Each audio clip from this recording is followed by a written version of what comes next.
Bonjour, alors bienvenue à ce Arte qui suit le rendez-vous littéraire de mon jour de chance.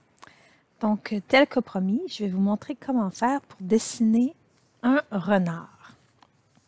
Alors, ce projet-là peut vraiment être fait au crayon de couleur, pourrait être fait aussi au pastel gras. En plus, au pastel gras, il pourrait être fait sur une feuille noire si on voulait. Ça donne vraiment un effet un petit peu spécial. Moi, pour aujourd'hui, ce que je vais vous montrer, c'est le modèle de peinture à l'eau avec tracé au pastel gras. Donc, je vais prendre une feuille blanche. Je vous rappelle que, bon, ça ici, c'est mon modèle d'inspiration. Mais je vous rappelle que quand on fait des artés, eh bien, c'est toujours toi l'artiste, donc c'est vraiment toi qui décides comment tu dessines ton renard, quelle émotion tu veux lui donner, comment tu veux le placer. Moi, je suis juste là pour vous guider. Après, vous pourrez faire vos choix d'artiste personnel. Donc, si on y va à la peinture à l'eau avec le pastel gras, si on veut, on peut tracer directement au pastel gras noir notre renard. Alors, pour ceux qui ont déjà assisté au Arte, vous le savez que la première chose à faire, c'est de ne pas avoir de crayon dans les mains et de prendre les proportions de notre renard. Donc, quand je regarde son petit visage, ça a un petit peu la forme d'un triangle. Hein? C'est un petit peu arrondi, des petits poils sur le côté, mais quand même, tu sais, c'est pas mal triangulaire. Et son corps comme ça ici. Donc, je pose mes mains sur ma feuille, puis je me dis, bon, le corps du renard va être à peu près comme ça, et sa tête en forme de triangle à peu près grande comme ça. Dessus de sa tête va venir ici, ses petites oreilles. Donc, je pose mes mains pour pouvoir dire mes dimensions. On va commencer par aller tracer le dessus de sa tête. Et moi, ce que je fais, c'est comme un peu arqué. Je fais le mouvement dans les airs une fois ou deux avant de commencer pour me dire, ouais, ça serait une bonne grandeur. Donc, quand tu te sens prêt, tu déposes ton crayon pour le dessus de la tête de notre renard. Après ça, ce qu'on va faire, là, on va aller placer son petit museau. Il va être au milieu de la tête. On va descendre comme ceci. Puis on va aller positionner le petit museau du renard ici. Si tu veux, là, c'est trop mignon, je trouve, de laisser comme une petite tache de blanc dans son nez. Bon, moi, je vais juste aller arrondir le côté ici. Voilà.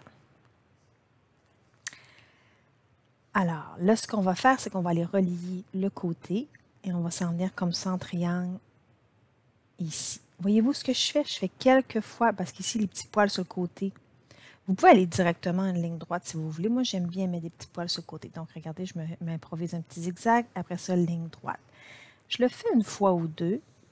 Puis quand je me sens prête, voilà, je dépose mon crayon. Et je fais la même chose de l'autre côté.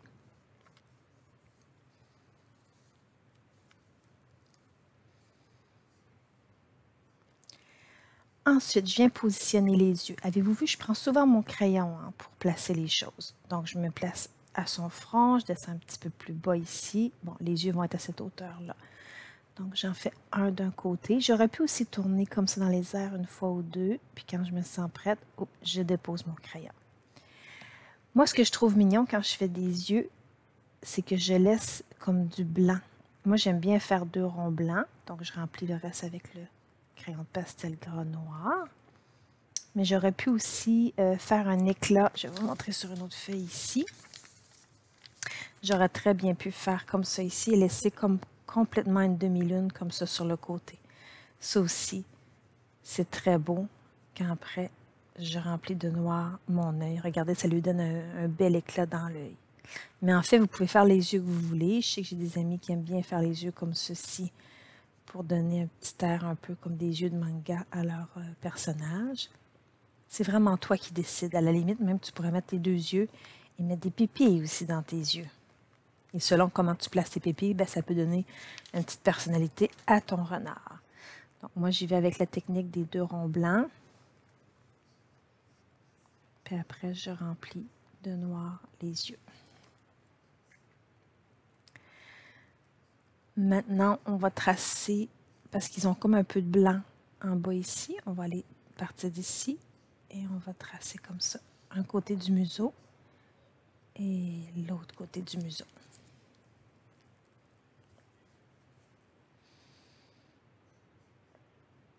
On va aller mettre les oreilles maintenant. Donc, regardez bien.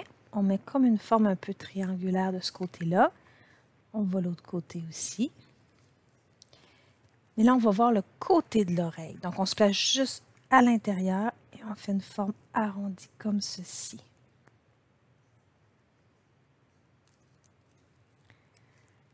Là, c'est un choix d'artiste, mais moi, j'aime bien faire des petits poils comme ça qui dépassent au bout de ses oreilles. Je trouve que ça lui donne un petit air.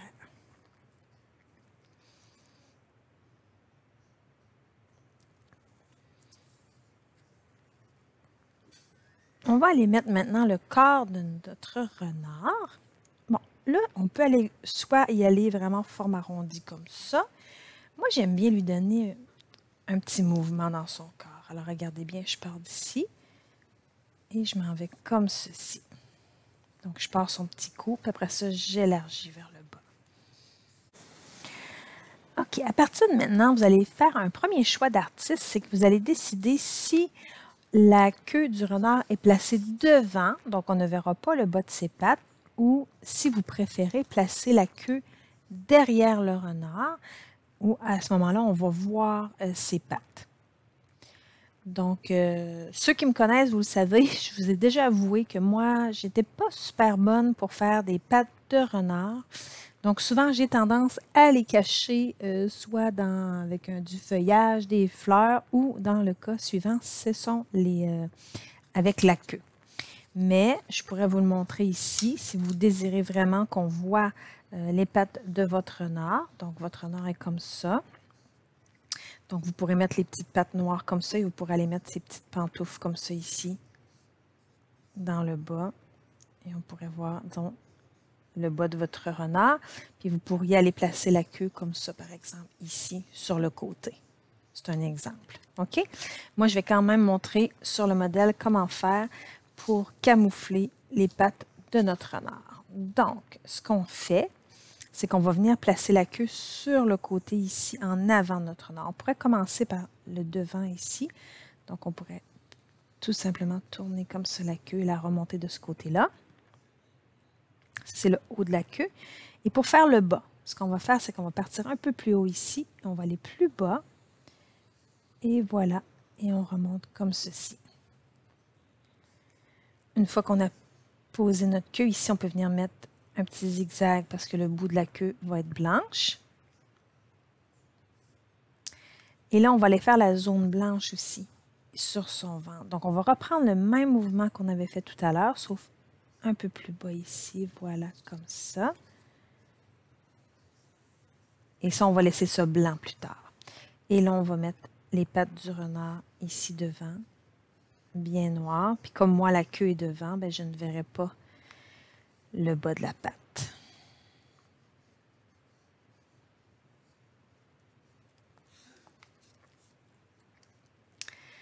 Voilà, on a dessiné notre renard. À partir de maintenant, c'est vraiment là où chaque artiste va vraiment venir personnaliser le contour de son renard. C'est vraiment toi qui vas décider dans quel décor tu veux le mettre. Il y en a peut-être qui vont le placer sur le bord d'une rivière, d'autres vont le placer dans la forêt ou dans un champ de fleurs. C'est vraiment toi qui vas décider qu'est-ce que tu vas mettre autour. Il y a même des artistes qui pourraient décider d'y aller un petit peu avec un côté créatif et mettre vraiment des touches de couleur un peu partout autour du renard. Moi, par exemple, dans mon modèle ici, j'avais décidé de le faire un peu comme sur le bord de la forêt, mais dans un champ de fleurs. Donc, pour ce faire, ce qu'on peut faire, c'est au pastel gras, aller délimiter, disons, où on veut que le champ arrête. Et là, il y a une petite astuce qu'on peut faire par rapport aux fleurs. C'est que plus les fleurs sont loin du renard, plus elles sont petites. Donc, ce qu'on peut faire, donc, je vais mettre des petites fleurs jaunes. Je peux prendre un pastel gras jaune et faire plein de petits picots jaunes très, très loin. J'en mets vraiment épais, par exemple, parce qu'après, quand on va mettre la peinture, on ne veut pas. Et plus j'avance vers en avant, plus les fleurs sont grosses. Là, je fais des fleurs jaunes, mais quelqu'un pourrait y aller avec un champ avec des fleurs rouges. Ça pourrait être des coquelicots, par exemple. Donc, même chose. Plus les fleurs sont loin, plus on met des petits picots. Et plus on se rapproche, bien, plus on voit les fleurs.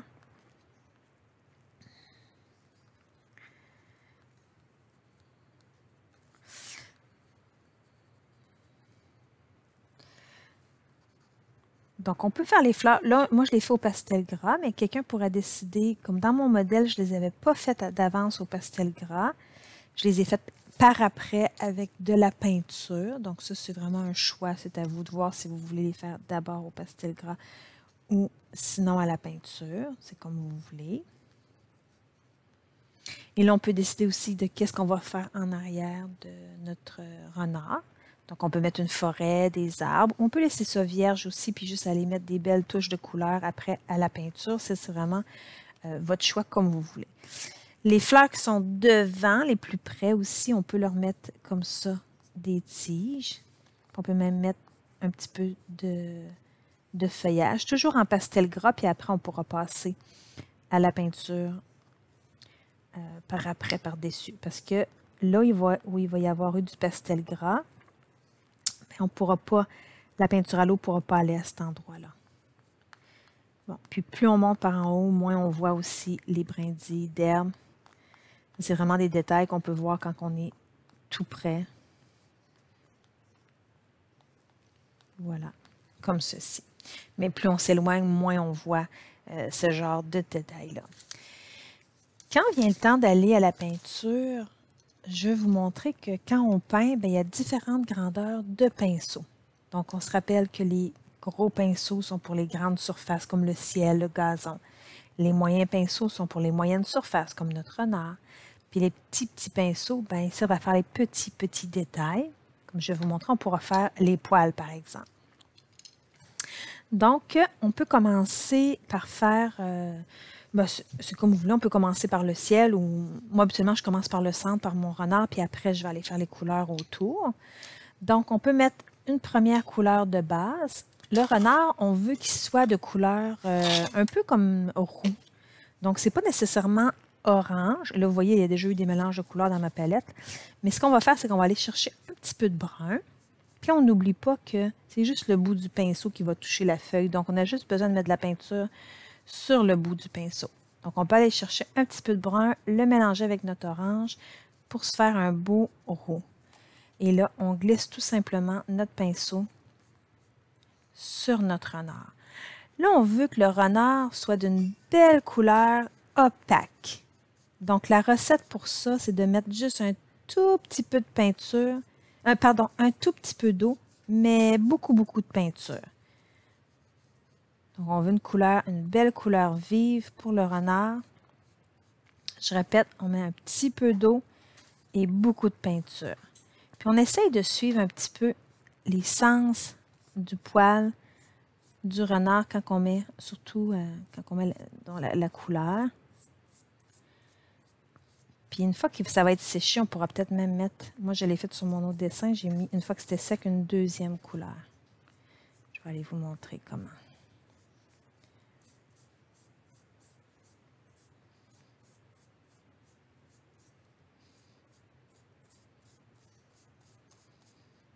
Donc des fois, regardez, moi je redonne des petits coups comme ça, comme si c'était les poils du renard.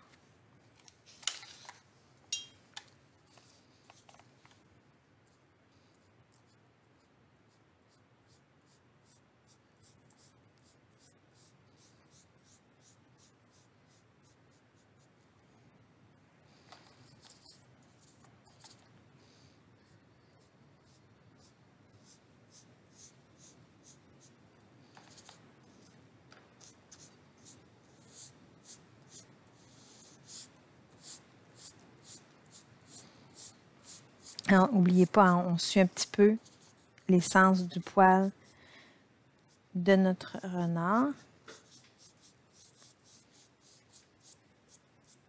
Moi, je n'aime pas ça donner des petits coups de même après.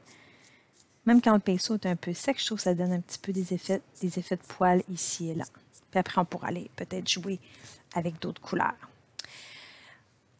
J'avais montré aussi l'astuce que quand on lave nos pinceaux, donc on lave notre pinceau, Mais des fois, j'ai des amis qui ont tendance à taper le pinceau sur le bord du pot.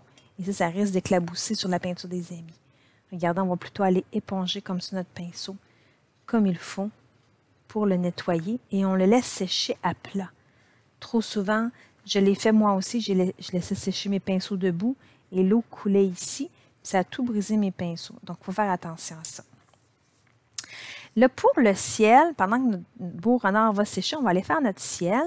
Là, c'est le contraire. On aimerait ça peut-être avoir un petit peu de transparence dans notre couleur. Alors là, la recette, c'est pas la même. C'est plutôt qu'on va aller mettre beaucoup d'eau. On va bien charger notre pinceau et on ne mettra pas beaucoup de peinture. Tu sais, moi, je vais aller me chercher un beau bleu turquoise. J'ai envie de ça, fait que je vais aller mettre un beau bleu turquoise dans le ciel. Je trouve que turquoise et orange, ça va bien faire ressortir mon renard. Donc, tiens, je vais mettre un beau bleu turquoise comme ça. Et avant que mon turquoise sèche, moi, j'aime bien faire des mélanges de couleurs. Je vais aller me chercher un beau rose. Des fois, on a ça, un beau ciel rosé. Oh, je vais aller laver mon pinceau. Je vais retourner dans le rose. Voilà, je me suis pris un beau mauve. Puis regardez, entre les deux, je vais aller frotter entre les deux comme pour faire disparaître la ligne entre le bleu et le rose. Je vais aller faire la même chose de l'autre côté. Je vais d'abord mettre mon rose. Et après ça, quand je vais arriver dans le bleu, même s'il est séché, regarde, je vais aller le réactiver comme ça, doucement. Je vais juste tapoter doucement. Puis on pourrait même finir ça avec un beau violet dans le fond du ciel. N'ayez pas peur de mélanger des couleurs. Quand on regarde le ciel, c'est jamais parfaitement bleu. Tiens, je vais aller me rechercher un peu de bleu et je vais aller entre les deux. Voilà.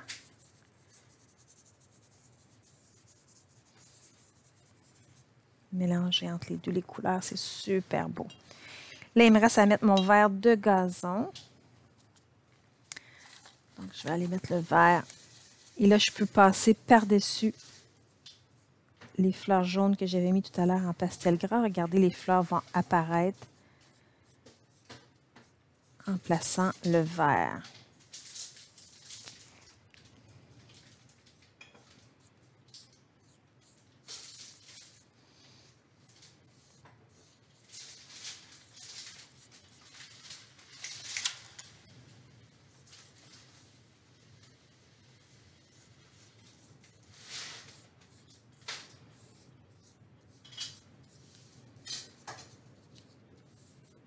C'est ça qui est le fun avec le pastel gras, c'est qu'on peut passer par-dessus et ça ne va pas paraître. Maintenant, il nous reste une petite touche à aller faire. C'est dans ces petites oreilles, on peut aller lui mettre des petits poils. Donc, on peut se prendre un petit pinceau. Peut-être que je vais mettre un fond un petit peu. Je vais juste mettre très pâle, mais je vais juste mettre un petit fond ici dans son oreille de roue, là. Mais pas aussi foncé que... Voilà. Que son poil. Je veux quand même une distinction entre l'intérieur de son oreille et son poil. Donc, ce que j'ai fait, c'est que j'ai mis plus d'eau, pas beaucoup de peinture. Et là, je vais aller me chercher, tiens, je vais mélanger du brun avec du noir pour me faire un brun plus foncé. Et là, je vais mettre ici, puis regardez, je vais donner des petits coups. J'ai vraiment le petit pinceau. Regardez, je vais donner des petits coups comme ça de poils dans ses oreilles. Donc, je donne des petits coups raides. Là, j'ai vraiment pris le plus petit pinceau que j'avais pour aller donner des petits coups de poils comme ça dans ses oreilles. Et là, si vous avez envie, toujours avec le même petit pinceau, avec le brun foncé, regardez, moi, je vais vous montrer comment je fais mes couleurs. Donc, je vais me chercher un petit peu de brun. Puis, regardez, j'ai du noir ici. Regardez, on peut servir des côtés comme ça pour aller chercher du noir, puis du brun. Puis regardez, je mélange les couleurs des fois entre les casseaux, sur le casseau. C'est là des fois que je fais mes mélanges de couleurs aussi. Donc, on peut aller chercher un petit orange brûlé. Donc, regardez, j'ai pris mon brun, je l'ai emmené dans l'orange ici. Donc, j'allais vraiment me chercher un orange brûlé. C'est comme un orange brun. Et là, je vais aller mettre des petites touches de poils plus foncées, comme dans le bas de sa queue. Donc, regardez, je donne des petits coups comme ça, très légèrement, de petits poils plus foncés dans le bas de sa queue. Même ici en bas, là, je peux en mettre aussi. C'est plus foncé parce que c'est comme dans le creux où il a mis sa petite queue. On donne juste des petits coups de même. Puis à un moment donné, le pinceau il est pratiquement sec parce qu'il n'y a plus de peinture, plus d'eau dessus. Là, c'est parfait, je trouve. Tiens, pour donner une allure de petits poils. Comme ça, plus foncé. Puis on peut faire la même chose si vous avez du blanc. Là, il faut vraiment aller mettre, l'activer comme il faut, le blanc, vu que blanc sur une couleur, c'est pas... donc, il faut vraiment l'activer, puis bien charger notre pinceau. Puis là, bon, on peut aller se mettre des petites touches de poils comme ça, un peu plus pâles. Voyez-vous, ça ne fait pas un blanc net, mais ça fait quand même une certaine distinction, fait qu'on voit, puis on va en mettre aussi dans le haut ici, comme ça. Je vais aller recharger mon pinceau. Puis regardez, on peut mettre des petits poils comme ça ici. Je trouve que ça donne juste un petit éclat à notre petit renard. Ça fait comme un éclat dans sa petite fourrure. Tiens, ici aussi.